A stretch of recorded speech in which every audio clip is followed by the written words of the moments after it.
of the Senate and my distinguished colleagues.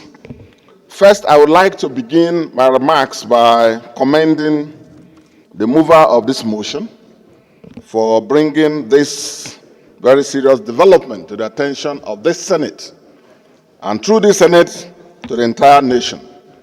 I would also like to commend you, Mr. President, and the Senate for properly exercising the judgment in determining that this matter is serious and it's urgent enough to be discussed here and now as we are doing. Having said so, Mr. President, we all in this chamber and in this country are aware of the sad developments arising from the judgment of the International Court of Justice some years back and the Green Tree Agreement made pursuant thereto, and the steps to the chagrin of most in this country, and particularly those of us in that area.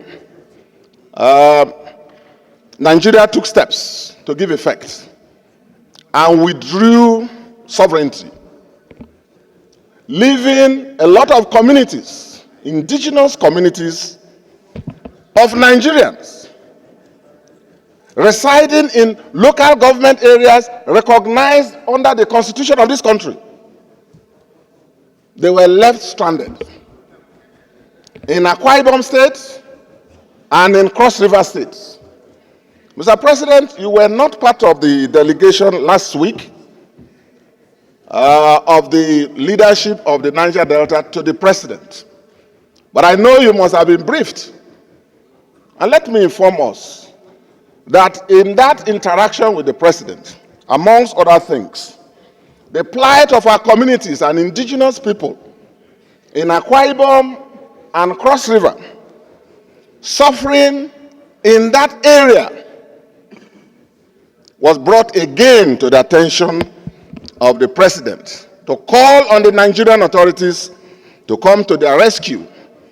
And I think what is happening this morning is an extension of that concern. I know that a number of colleagues here rightly will be asking, these communities and areas that this motion is drawing attention to, were they part of the ICJ judgment and the subsequent Green Tree Agreement? I think those are issues that call for closer examination of the facts and calls to question the need why the Senate must direct an inquiry so that we can determine, firstly, in the course of that inquiry, whether these communities and these people were affected by that ICJ judgment and the Green Tree Agreement and the subsequent withdrawal of sovereignty by the federal government of Nigeria. But let me say also that even if communities were affected, for those who were affected by the ICJ judgment and the agreements that were entered into, the agreement itself and the judgment, if you read closely, imposes duties and obligations on the government of Cameroon and also on the Nigerian government. The people are yet to see these benefits or support from either the government of Nigeria or the government of Cameroon. As a matter of fact, a number of them, rightly speaking, can be considered, unfortunately, stateless. Stateless. Whereas the security officials and people from Cameroon treat them anyhow, the government of Nigeria, too, has also abandoned them. And come to think of it, in their own ancestral lands. These are people who are indigenous to those areas, who were there before the formation of Nigeria in 1914, the amalgamation, and they were there before even Cameroon came into existence. But as a result of interplay of international forces beyond their control, they are left abandoned. No one considers them as citizens. No one owes legal responsibilities to them, and it cannot be so. And it is to that extent, Mr. President and my dear colleagues, that I fully associate myself with the motion and the prayers and request that an inquiry be set up so that we can interfere, we can talk to our Nigerian authorities, visit the areas, and then see for ourselves whether these were part of the ICJ and the Green Tree Agreement. And if they were not, then it means that they are part and parcel of Nigeria, internationally speaking, according to international law.